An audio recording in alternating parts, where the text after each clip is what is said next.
Salutations et bienvenue. J'aimerais aujourd'hui publier cette lettre ouverte à tous les patriotes. Et par patriote, je parle de patriotes. Je ne parle pas de Jean Messia, de Golnadel et de toute cette frange. Ces gens-là ne m'intéressent pas. Je parle aux patriotes qui bientôt se battront pour protéger leur épargne, se battront contre les expropriations, contre la guerre à la Russie. Je parle de ces patriotes qui s'informent par la réinformation et que je considère comme plus éveillés qu'une certaine partie de la population.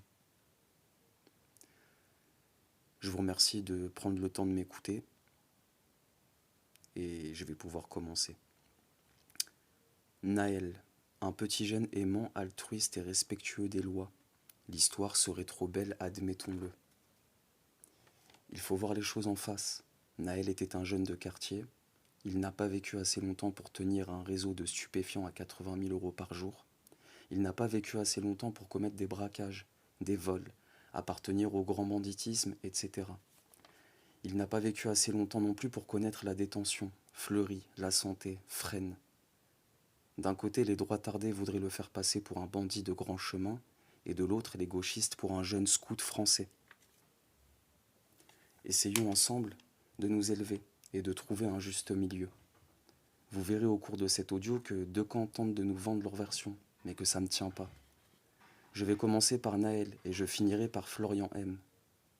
Comme je le disais, nous savons que Naël a trop peu vécu pour avoir à son actif un passé de voyou chevronné, mais nous savons qu'il a assez vécu pour avoir fréquenté l'école de la République, qui élève bien sûr ses enfants dans la bêtise, et cela depuis des générations, pour avoir goûté à la culture du gauchisme, qui est très présente en banlieue, et pour avoir écouté du rap forcément.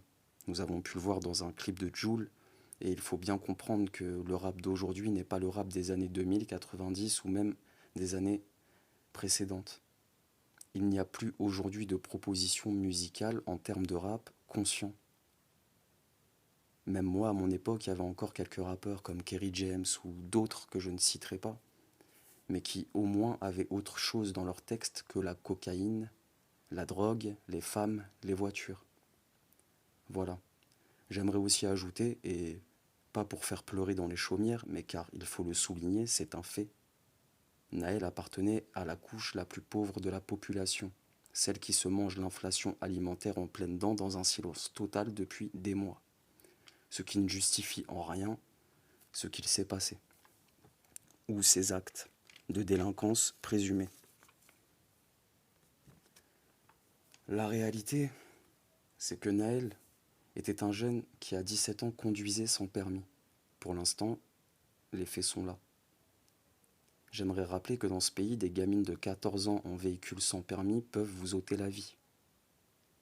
J'aimerais aussi rappeler que dernièrement, on discutait d'abaisser l'âge pour passer le permis justement à 17 ans. Et j'aimerais juste préciser qu'en France, pour quelqu'un de la classe pauvre, un permis de conduire, c'est 1500 à 1800 euros. Et pour certains, c'est un vrai frein, un vrai handicap. On sait aussi que Naël s'amusait à faire des délits de fuite. Bien sûr, je ne conseille cela à personne. Mais faites attention, car un gilet jaune qui refuse de s'arrêter aux injonctions d'un policier, qui lui courrait derrière, commet aussi un délit de fuite. Et je pense qu'une balle qui lui serait tirée dans le dos ne suffirait pas, enfin le délit de fuite ne suffirait pas à la justifier. Admettons que c'est un amusement bizarre, stupide, mais qui ne mérite aucunement la mort, au pire une paire de gifles. Et en cas de récidive et de récidive, de un petit peu plus, mais vous comprenez, il faut être proportionné. Il n'avait par exemple jamais causé de mal physique à un citoyen, en tout cas de manière avérée, sourcée. Je n'ai pas vu les documents. Je ne connais pas l'état de son casier judiciaire. Car dans la jeunesse, on retrouve beaucoup d'actes crapuleux de la sorte. Vol avec violence, arrachage, atteinte aux biens et aux personnes. Voilà à peu près pour Naël, car malheureusement je n'ai pas plus d'informations. De la même manière, les droits tardés et les boomers abonnés à Berkov voudraient nous faire croire que Florian était un policier dévoué, qui avait choisi la police pour défendre la veuve et l'orphelin, pour enquêter sur des agressions à caractère S, pour apporter assistance dans le respect de la déontologie aux citoyens et citoyennes en difficulté, se faisant comme priorité d'être le bouclier de l'opprimé. Désolé de le dire, mais tout est faux et ça ne tient pas les preuves des faits. Si l'information se confirme, Florian était passé par la CSI 93 et la Bravem. Avec ce détail, j'ai définitivement compris que le diable était à l'œuvre, en joie. Laissez-moi vous expliquer comment la symbolique est aussi vicieuse qu'importante.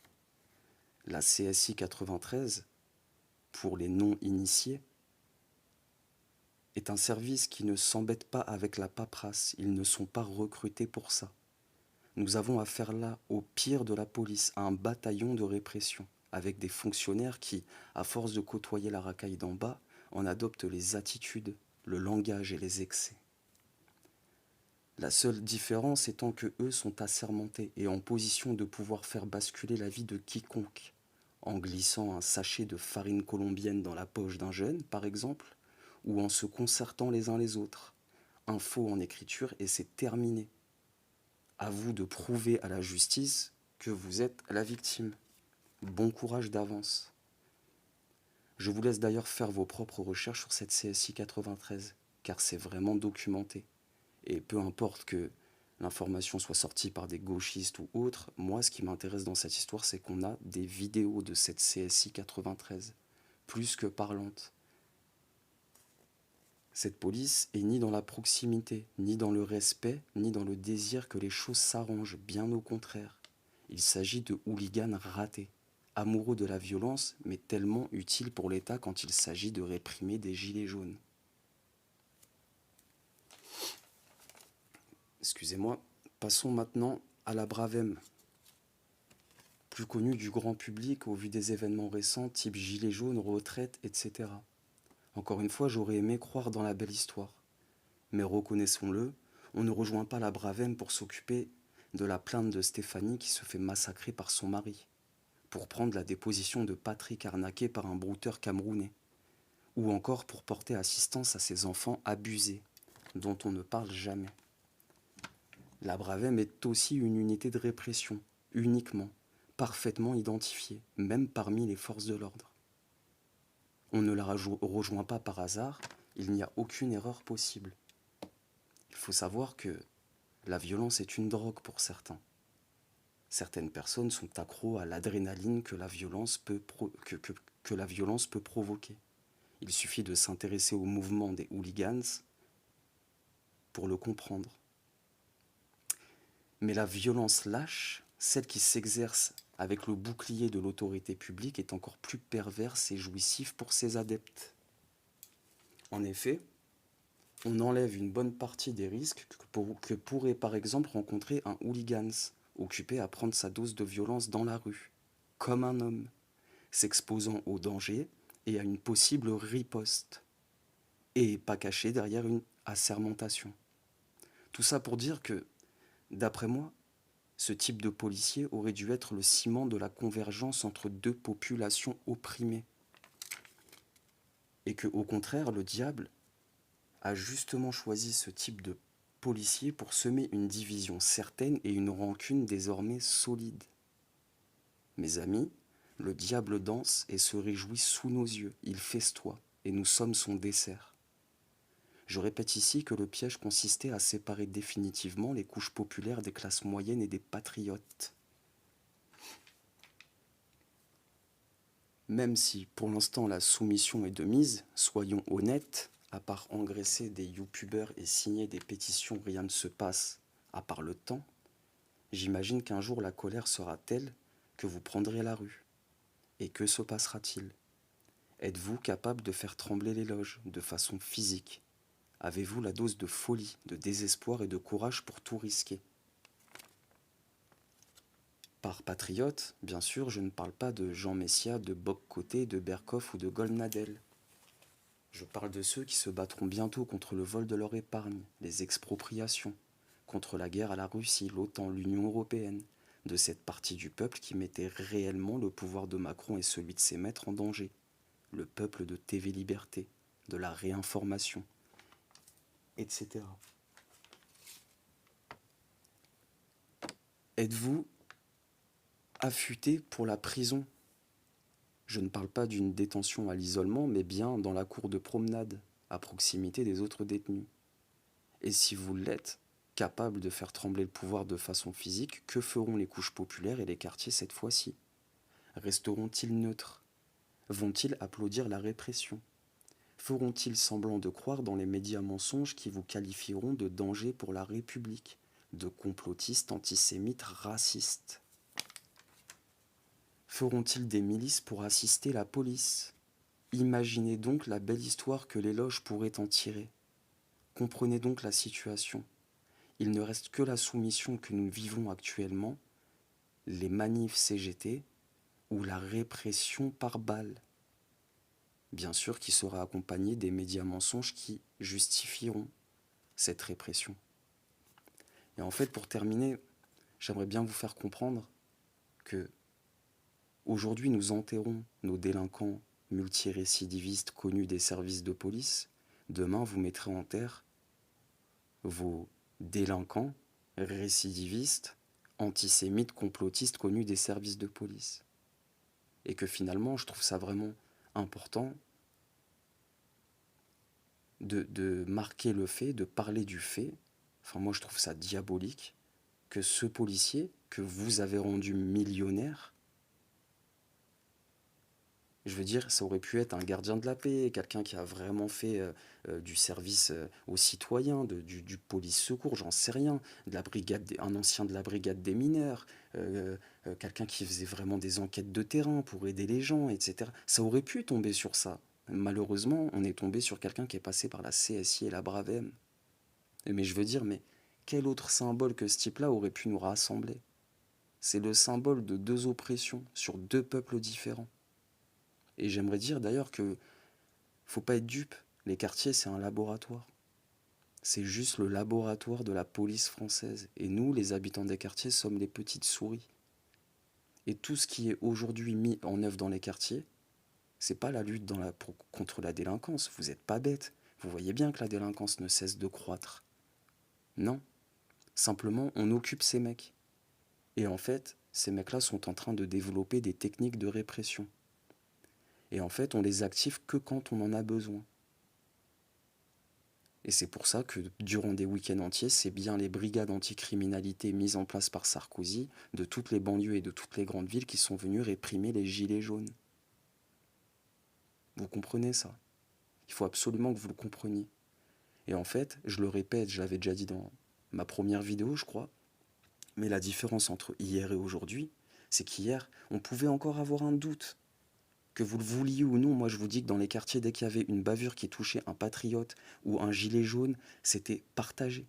Et c'était, je n'ai jamais vu bien fait pour lui. Bien au contraire. Donc, Macron, il n'était pas sûr à 100% que la convergence, voilà, on ne sait jamais. Surtout avec un policier, imaginez l'histoire. Un policier qui serait passé par la Bravem et la CSI. Justement, deux services qui cristallisent tout ce qu'on n'aime plus dans la police, tout ce qui en tout cas fait souffrir et les gilets jaunes et les jeunes. Mais ça aurait dû être le déclencheur de quelque chose de magnifique, et ça aura été l'inverse. Et voilà, je trouvais important de revenir dessus, il faut vraiment que vous réfléchissiez là-dessus. Et aujourd'hui, il me paraît compliqué d'envisager que les couches populaires vous rejoignent. Parce que là, je pense que la rancune est forte. Il y a eu des mots, il y a eu des choses qui ont été dites, envisagées. Ça passe pas, ça passera pas. Et il y en a qu'un qui se frotte les mains actuellement. Et sachez que Naël, délinquant multirécidiviste, ou Patrick, antisémite, complotiste, dangereux pour la République, les deux, à eux deux réunis, ont un casier judiciaire moins rempli que celui de Nicolas Sarkozy, qui justement a mis en place cette police. Il faut vraiment réfléchir. Et en fait, si vous ne voyez pas le diable en train de danser, alors qu'est-ce que vous voyez? Vous comprenez? C'est pour ça que je trouve que la situation est quand même particulièrement inquiétante. Car maintenant, que reste-t-il à toute cette frange de la population qui a des revendications durables, qui subit déjà les mensonges des médias? Finalement, vous ne pourrez pas échapper à la... Déjà, il va falloir être en mesure de faire trembler le pouvoir, et en plus, vous ne pourrez pas échapper à la répression par balle que vous avez vous-même validée. Il suffira simplement de médias mensonges pour les justifier, je le répète. Et vous savez, moi, j'appartiens aux deux. Je suis réconcilié par nature.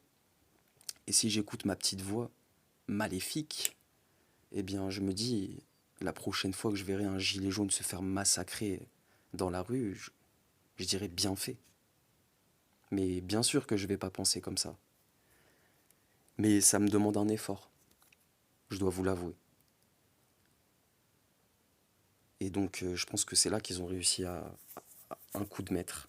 Et d'ailleurs, c'est une belle leçon pour tous ces droitards qui regardaient un peu l'histoire de Wagner de haut, qui rigolaient. Ah, ils ont rien vu venir, la manipulation. Et moins d'une semaine après, c'est eux qui se faisaient prendre, quoi, sur le canapé, en levrette. Donc voilà, messieurs, dames. Je vous remercie de m'avoir écouté jusque-là. N'hésitez pas à vous abonner, ça, pour me donner un peu de force, ou voilà, tout simplement. Qu'on essaye de monter à quelques dizaines d'abonnés déjà dans un premier temps, une petite centaine, ce serait peut-être cool, ce serait sympa. Et puis, euh, et puis voilà. Si mon message vous a parlé, si vous-même vous avez vu des choses qui vous parlent, si vous-même vous êtes un réconcilié, pas par choix mais par réalité en fait, n'hésitez pas à me rejoindre. Et, euh, et merci de m'avoir écouté. Salutations.